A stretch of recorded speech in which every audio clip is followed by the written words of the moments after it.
మేము పోటీ చేయని ఎమ్మెల్సీ ఎన్నికల గురించి మాట్లాడాల్సిన అవసరం లేదని చెప్పి కేటీఆర్ అన్నారు. అలాగే స్పైడర్ సినిమాలో విలన్ ఎవరైతే ఉన్నారో సంబరపడిపోయినట్లు కేటీఆర్ హరీష్ రావు సంబరపడతారు అని చెప్పి కూడా రేవంత్ రీట్వీట్ అయితే చేయడం జరిగింది, మాట్లాడడం జరిగింది. ముఖ్యంగా చూసుకుంటే కనుక కాళేశ్వరం ప్రాజెక్టు లేకపోయినా కూడా మేము 1,00,000 ఎకరాల దాకా పండించామని చెప్పి రేవంత్ రెడ్డి అన్నారు.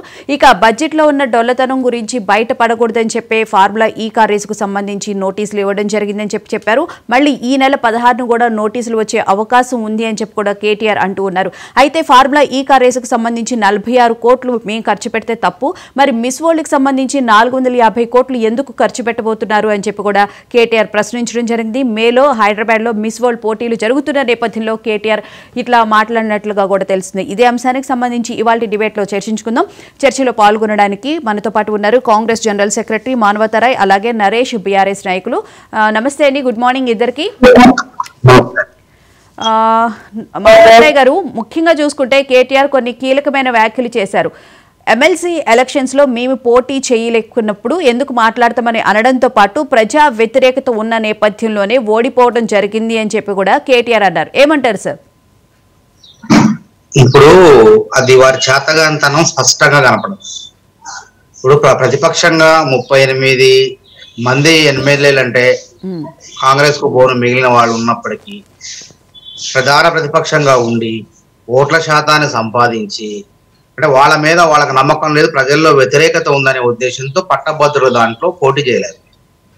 గతంలో వాళ్ళ ఉద్యమ కాలంలో ఆ స్థానాన్ని దక్కించుకున్నారు. ఇప్పుడు అంటే ఎందుకని ఇప్పుడు పోటీ చేయలేకపోయారంటే ఓడిపోతాం, చిత్తుగా ఓడిపోతాం. ఎందుకంటే పార్లమెంట్ ఎన్నికల్లో ఫలితాలు మనం చూసాం. 9 స్థానాల్లో డిపాజిట్ రాలేదు, ఇంకా మిగతా స్థానాల్లో 3వ స్థానానికి పడిపోయారు.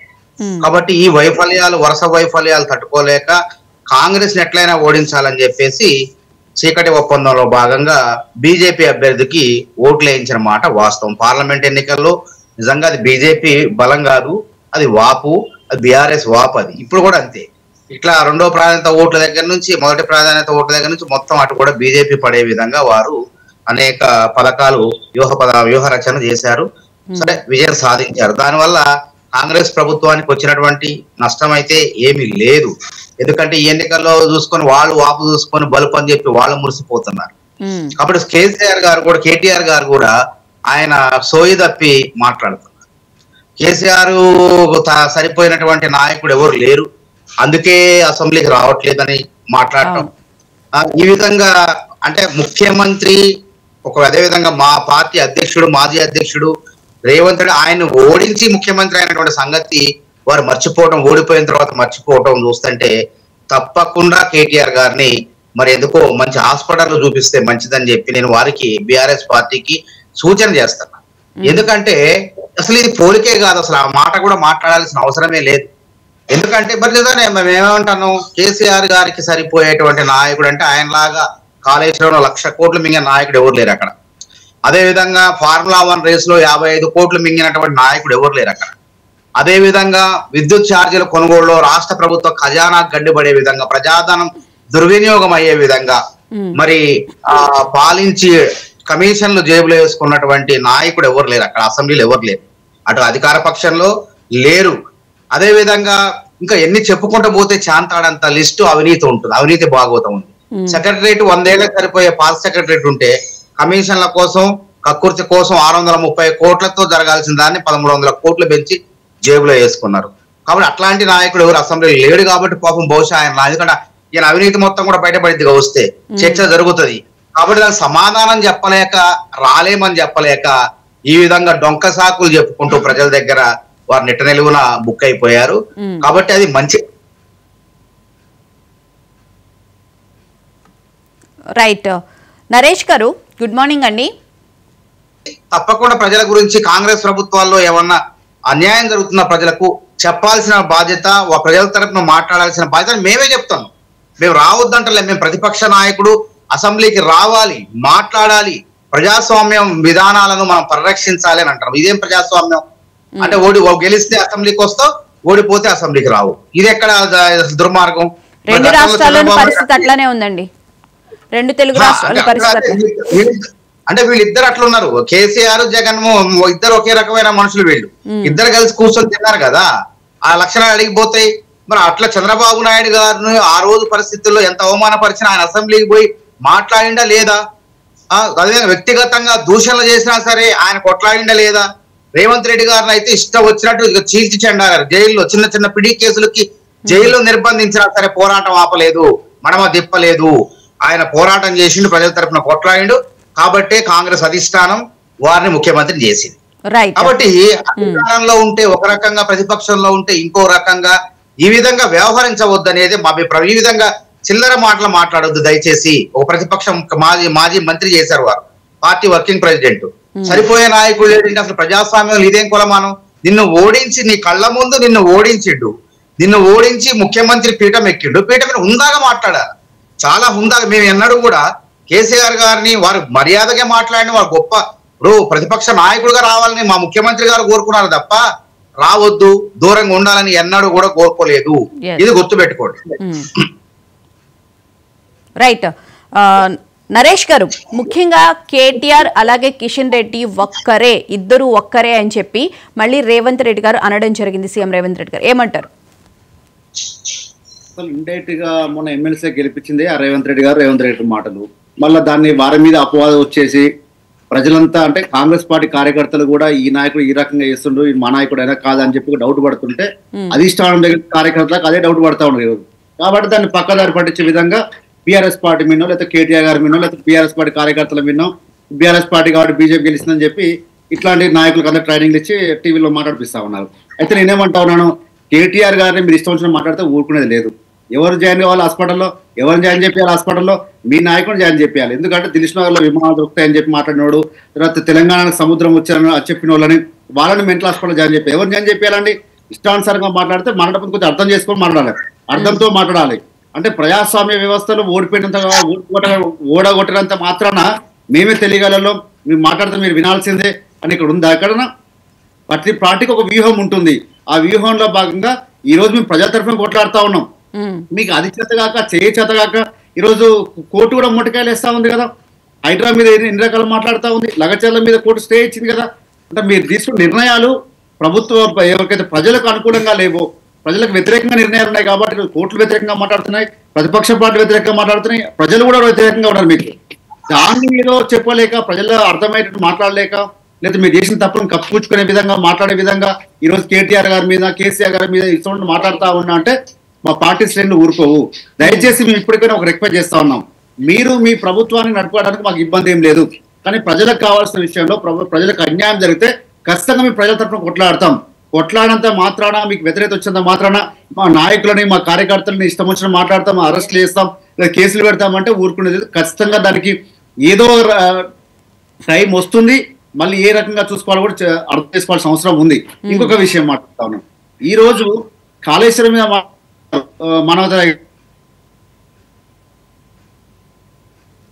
మీరు హైదరాబాద్ కు నీళ్ళు ఇస్తా అని మలన సాగర్ నుంచి ప్రాజెక్టులు తీసుకుంటా ఉన్నారు కదా, కాంట్రాక్టులు చేస్తా ఉన్నారు కదా. మరి దానికి ఏ రకంగా మలన సాగర్ నీళ్ళు వచ్చినాయి? కాళేశ్వరం లేకపోతే మలన సాగర్ నీళ్ళు ఎక్కడి, హైదరాబాద్ నీళ్ళు ఎక్కడి? మీరు అన్ని ప్రణాళికలు చేస్తా ఉన్నారు కదా. మేము చేసిన ఫార్మాసిటీ లేకపోతే మీ ఫోర్త్ సిటీ ఎక్కడిది? మేము 14,000 ఎకరాలు ల్యాండ్ పూలింగ్ చేసి రెడీగా పెడితే దాన్ని పట్టుకొని మీరు రియల్ ఎస్టేట్ వ్యాపారం చేస్తుంది మీరు. ఫోర్త్ సిటీ నిర్మాణం పేరు మీద రియల్ ఎస్టేట్ దందాలు చేస్తుంది మీరు. దాన్ని ఈరోజు ఎవరి మీనో చూపించారు. ఈరోజు ఐటీ ఎగుమతులు పోటీ పడదామా? గతంలో చర్చ చేద్దామా? ఐటీ ఎగుమతులు గతంలో ఏ రకంగా ఉన్నాయి, ఇప్పుడు ఏ రకంగా ఉన్నాయో? లేకపోతే ఇండస్ట్రియల్ పాలసీలు గతంలో ఏ రకంగా ఉంది, ఇప్పుడు ఏ రకంగా ఉందో? కమిషన్లు ఏ రకంగా ఉన్నాయి చూద్దామా? ఏనాడైనా మంత్రులు ఇళ్ళ మీద ధర్నాలు చేయంగా చూసినా మనం? 20% కమిషన్ తీసుకుంటారని చెప్పి మంత్రులు ఇళ్ళ మీద ధర్నాలు చేస్తా ఉన్నారు. కర్ణాటక తరహాలు ఇక్కడ ధర్నాలు చేస్తా ఉన్నారు. మరి దీనికి సమాధానం చెప్పకుండా, ఈ కాంట్రాక్టుల విషయంలో సమాధానం చెప్పకుండా, బిల్లుల విషయంలో కమిషన్ల కకృతి మీద సమాధానం చెప్పకుండా ఎంతసేపటికి కేటీఆర్ గారిని విశ్వసించిన మాట్లాడతాం, కేసీఆర్ గారి విశ్వసించిన మాట్లాడతాం అంటే సహించేది లేదు. ఒకటే చెప్తా ఉన్నాం, మేము మా పార్టీ శ్రేణులు కూడా ఒకటే మాట చెప్తా ఉన్నాం, ఇష్టానుసారంగా మాట్లాడితే మాత్రం మేము తిరిగి సమాధానం చెప్పాల్సి వస్తుంది. కాబట్టి నేను ఒకటే, ఈ రోజు మాజీ ముఖ్యమంత్రి గారు కేసీఆర్ గారు చాలా స్పష్టంగా ఉన్నారు. కొంత సంజయం ఇవ్వాలనుకున్నాము, మా పార్టీ శ్రేణులు ముందుకు పోతామని మా వర్కింగ్ ప్రెసిడెంట్ ముందున్నా ఉన్నారు. ప్రతి సమస్యలో ఈరోజు ప్రజలకు కావాల్సిన ప్రతి సమస్యలో తెలంగాణ భవన్ జనతా గ్యారేజ్లకు మారిందండి. ఈరోజు ఎక్కడ చూసినా ప్రజలంతా వచ్చి మాకు చెప్పుకుంటా ఉన్నారు, అధికార పార్టీ చెప్పుకోవట్లేదు. అన్నా మీరున్నప్పుడు ఈ రకంగా ఉంటుండే, చాలా పచ్చదనంగా ఉంటుండే. ఆర్తనాదాలు వినపడతా ఉన్నాయి ఈరోజు. రైతుల్లో ఆర్తనాదాలు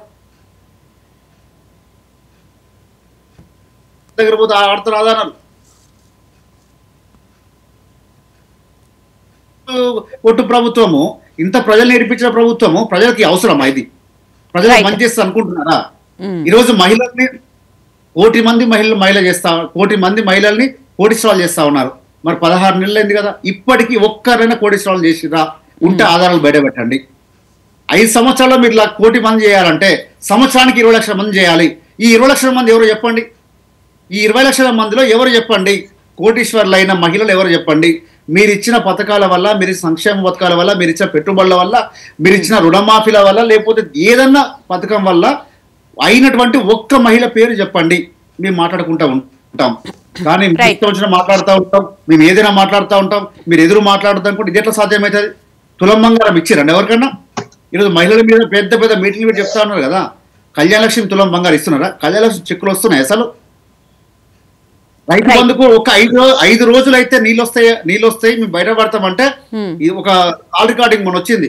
మందుల సామ్యాలను తుంగతుర్తి ఎమ్మెల్యే, మేము ఇయ్యంపో అయిపోయింది, ఏం చేసుకుంటారు వేసుకోపో. ఇదా ప్రభుత్వం అంటే? ఇదా తెలంగాణ మీద ప్రేమ? ఇదా తెలంగాణ మీద చిత్తుద్ది? రైతులకు నీళ్ళు ఇయ్యమని అడిగితే కూడా మేము ఇయ్యమని పోతా అన్నటువంటి ప్రభుత్వాలు మనోడు పోగలుగుతాయా? ఈరోజు ఒక జాతీయ స్థాయిలో ప్రపంచంగా చూస్తున్నటువంటి జాతీయ దాంట్లో తెలంగాణ లేనేలేదు. తెలంగాణ మొత్తం అప్పుడు కుప్ప అయిపోయింది. ఏమి చేయలేకపోతా ఉన్నాం. మేము ఏదో అనుకుని వచ్చాం, లంక బిందులు ఉన్నాయనుకుని వచ్చినాం, కానీ ఇక్కడ చూసి ఏ బిందెలు లేవని చెప్పి ముఖ్యమంత్రి గారు మాట్లాడుతూ ఉంటే తెలంగాణకు బ్రాండ్ ఎక్కడ పోతుంది? పెట్టుబడులు వస్తాయా? ఇవన్నీ ఆలోచన చేయకుండా ఎంతసేపటికి కూడా అది లోకల్ ఛానళ్ళ కాంచి ఆ నేషనల్ మీడియా దాకా ముఖ్యమంత్రి దగ్గర మైకు పెడితే చాలు, లేకపోతే సభలు పెడితే చాలు, కేసీఆర్ గారి మీద అబద్ధాలు చెప్పడం, కేసీఆర్ గారి మీద దూషణలు చేయడము, కేసీఆర్ గతంలో తప్పు చేసి చూపించే ప్రయత్నం చేస్తూ ఉన్నారు. ఇది ప్రజలందరికీ తెలిసిన విషయమే. కేసీఆర్ గారు ఏం చేసిర్రు? 2000 ఉన్న పెన్షన్ 2000 ఏ రకంగా చేసిర్రు? ఇవన్నీ కూడా ప్రజలకు తెలుసు. కాబట్టి మీరు ఏదో చెప్పినంత మాత్రాన అమాయకులు అనుకుంటున్నారు. ఒకసారి మీకు ఓటేసి అమాయకులు నిజంగా కూడా, కానీ ఈసారి తప్పు చేసే ప్రయత్నం కూడా చెయ్యరు అనేది నా నమ్మకం. రైట్. మాన్వతరాయ్ గారు, ఈ నెల 16న మళ్ళీ కేటీఆర్ కి నోటీసులు ఇస్తారు అని చెప్పి ఫార్ములా ఈ కార్ రేస్ కి సంబంధించి అని అంటున్నారు. అంటే ముందే కేటీఆర్ గారికి ఎలా తెలుస్తుంది నోటీసులు ఇస్తారని చెప్పి? ఆయన ప్రతిసారి ముందే ప్రజల్ని అలర్ట్ చేస్తున్నారు. అసలు ఏమో మరి ఆయన మనుషులు ఎవరన్నా అందులో ఉన్నారేమో అర్థం కావట్లేదు. ఎందుకంటే మరి అది ఏసీబీ అధికారులు చెప్పాలి. అది చెప్పకుండా ఈయనకేనే ముందు ఊహించుకుంటాడు, లేకపోతే భయపడతాడా, ఆ విధంగా అదికే మతి భ్రమించి మాట్లాడుతాడా అనేది కూడా అర్థం కావట్లేదు. ఆయనే ముందే ఊహించుకుంటాడు. ఊహించుకుంటూ చెప్పండి. మానవతా అంటే చాలా చాలా గౌరవం మాకు.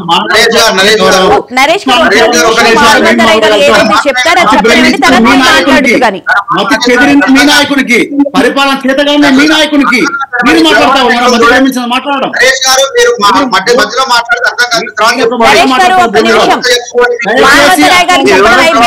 మాట్లాడడం చెప్తాం. ఈ వివరణ తర్వాత చెప్పుకోండి, అర్థం కాదు, ఎవరు చెప్పినా అర్థం కాదు. అయితే నేను ఎందుకు ఉన్న మాట అంటే వాళ్ళు జీర్ణించుకోలే, ఉలిక్కి పడుతున్నారు. వాస్తవంగా నిజంగా నోటీసులు వస్తున్నావు అంటే మాట్లాడాలి, కానీ రాకముందే ఊహించుకొని మాట్లాడటాన్ని ఏమంటారండి? దాని స్క్రీజోఫీనియా గబ్బేదో అంటారు.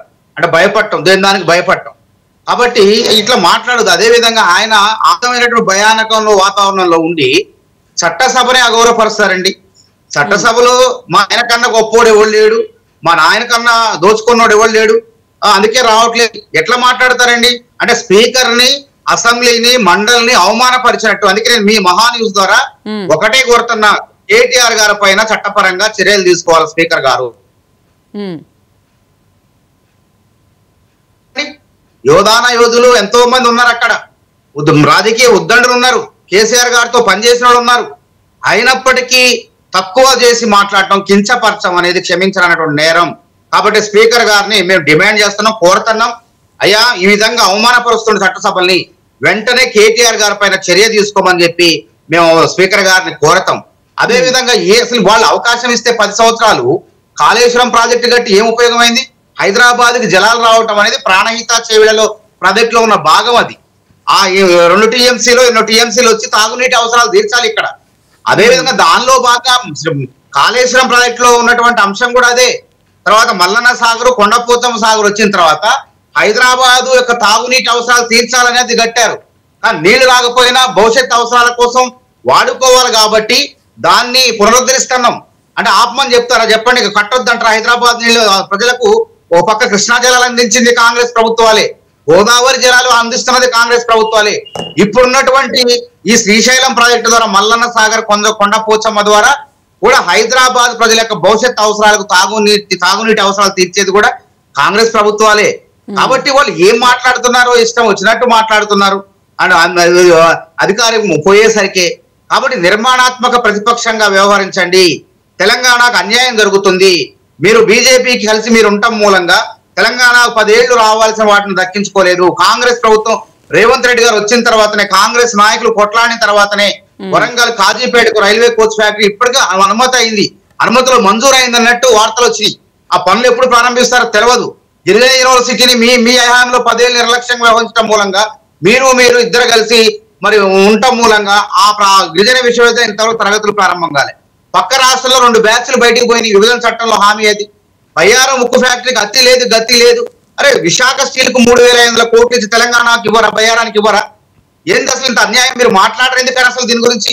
ఎంతకి ముఖ్యమంత్రి గారే 14 నెలల నుంచి ఆయన దగ్గర నుంచి సమాఖ్య వ్యవస్థలో భాగంగా మాకు ఇంత కావాలి, regional ring road, outer ring road, metro phase 3కి 1,00,000 మొత్తం కలిపితే తెలంగాణ అభివృద్ధికి మాకు వాస్తవంగా 42% కేంద్రానికి చెల్లించిన పన్నుల్లో వాటా రావాల్సి వస్తే 30% ఇచ్చారు. దానికి బహిరంగ చర్చకు కూడా సిద్ధం అన్నాం. ఈ 10 ఏళ్ల కాలంలో వీళ్ళు ఎప్పుడన్నా మాట్లాడిండ్రు అట్లా? కాబట్టి మేము కిషన్ రెడ్డి గారికి కూడా సవాలు విసిరినాం, మీరు ఏం చేశారో చెప్పండి. కానీ వీళ్ళు మాట్లాడరు. ప్రధాన ప్రతిపక్షం అంటారు మాట్లాడితే. కేసీఆర్ స్థాయిలో లాంటి వ్యక్తులు ఎవరు లేరంటారు. ఇవ తెలంగాణకు పనికొచ్చే అంశాలు. కొట్లాడండి బీజేపీ వాళ్ళ పైన. ఏమైంది ప్రశ్నించండి. అందరం కలిస్తేనే రాష్ట్రం అనేది అభివృద్ధి చెంది. ఇప్పట్లో మీకు అధికారం అయితే రాదు, ఇంకా 4 ఏళ్ళు టైం ఉంది. ఈ 4 ఏళ్లలో మనం అందరం కలిసి తెలంగాణ రాష్ట్రాన్ని అభివృద్ధి చేద్దాం. రాజకీయాలు ఎందుకంటున్నా? ఇక్కడ కూడా తెలంగాణకి ఏం కావాలో కేంద్రం వివక్ష ఎందుకు చూపిస్తుందో మన రాష్ట్రం పైన దాని గురించి మాట్లాడదాం. 2 కేంద్ర మంత్రులు, 8 మంది ఎంపీలు ఉన్నా సరే తెలంగాణకు మరి గుండు సున్నా ఇచ్చారు. గత బడ్జెట్ లో సున్నానే, ఈ బడ్జెట్ లో సున్నానే. కాబట్టి దీని గురించి మాట్లాడు. ఎంతకీ రేవంత్ రెడ్డి ఎప్పుడు దిగిపోతాడా? రేవంత్ రెడ్డి దిగిపోతే మనం మాట్లాడుకుందాం. రేవంత్ రెడ్డి మీద గురి పెట్టడమే తప్ప ప్రజలకు ఏం కావాలో అది చూడట్లేదు. కాళేశ్వరం ప్రాజెక్ట్ లేకపోయినా ఖరీఫ్ సీజన్ లో 1,50,00,000 మెట్రిక్ టన్నుల పంట పండింది. అదే విధంగా ఈ రైతులు పంటలు ఎండిపోవడానికి కారణం ఏంది? నీళ్లు సర్దుబాటు చేసుకుంటున్నాం. మంత్రులు కూడా సర్దుబాటు చేసే ప్రయత్నం చేస్తున్నారు. ఎండిపోయిన ప్రాజెక్టులు అయినా సర్దుబాటు చేసే ప్రయత్నం చేస్తున్నాం. ఎప్పుడు కూడా రబీ సీజన్ అంటే యాసంగిలో ఎంత పంట లక్ష్యం ఉండేది? 33 లక్షలు, 34 లక్షల ఎకరాల్లో ఆయకట్టులోనే పంట జరిగేది. కానీ రైతులు ఏం చేశారు? అంతకన్నా ఖరీఫ్ సీజన్ లో ఎక్కువ పంట పండేసరికి ఏం ఊహించుకొని వాళ్ళు అంటే ఆయకట్టు పరిద్దాటి కూడా, అంటే పంట పండించే నీళ్ళు వచ్చే పరిద్దాటి కూడా రైతులు పంటలు వేసుకోవడం జరిగింది యాసంగిలో.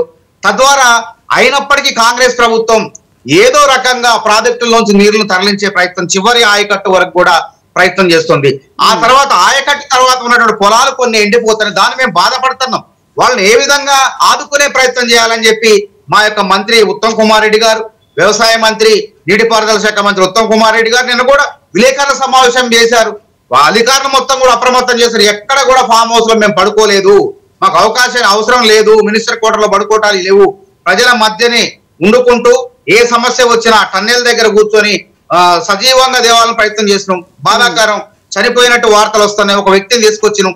కాబట్టి మిగతా యొక్క మృతదేహాలను కూడా బయటికి తీసుకొస్తున్నాం. వాళ్ళ కుటుంబాలను 25 లక్షలు ఇచ్చి ఆదుకునే ప్రయత్నం చేస్తాం. ఆల్రెడీ గ్రూపీ సింగ్ 25 లక్షలు ఇచ్చినాం.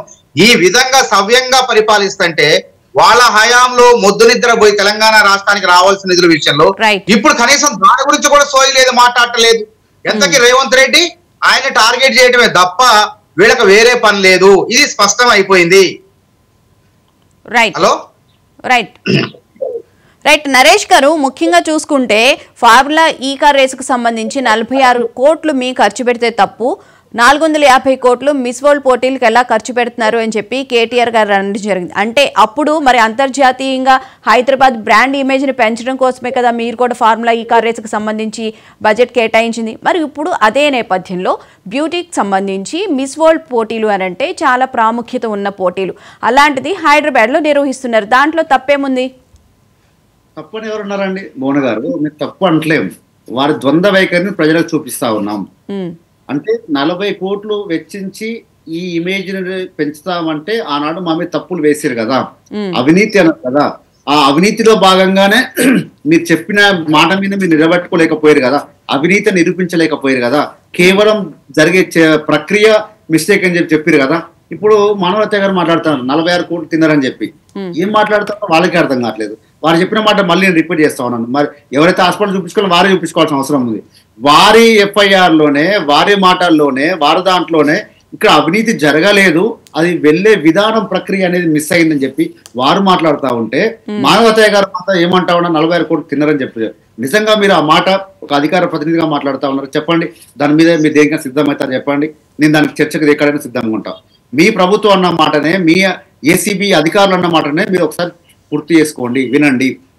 అయితే 450 కోట్లు పెట్టి ఇచ్చేసి తప్పు కాదు, కానీ 46 కోట్లు పెట్టి వెచ్చించి చేయడం తప్పు ఎందుకు అవుతుంది?